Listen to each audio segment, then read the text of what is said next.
அதுக்கு முதல்ல முருங்கைக்காய் வேக வச்சுட்டு உள்ள பல்ப்பு மட்டும் எடுத்துட்டு அந்த சீடோட பல்ப்பு மட்டும் எடுத்துட்டு மிக்ஸி ஜாரில் வந்து அரைச்சி எடுத்துக்கலாம். அது வந்து 3 முருங்கைக்காய்.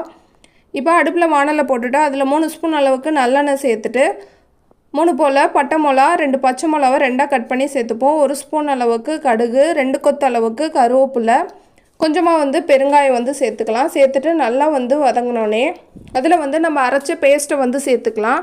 சேர்த்துட்டு அதே கப்பில் 1 கப் அளவுக்கு நல்லா திக்கான புளிச்சாறு வந்து சேர்த்துக்கலாம். இதில் புளிப்புக்காக நம்ம புளிச்சாறு தான் வந்து சேர்க்குறோம். சேர்த்துட்டு ஒரு 1/2 ஸ்பூன் அளவுக்கு மஞ்சள்தூள், காரத்துக்கு தகுந்த மாதிரி மிளகாய்த்தூள், தேவையான அளவு உப்பு சேர்த்துக்கலாம். இதை சேர்த்துட்டு நல்லா வந்து இதை கிண்டி விட்டுக்கலாம் 1 hour அளவுக்கு.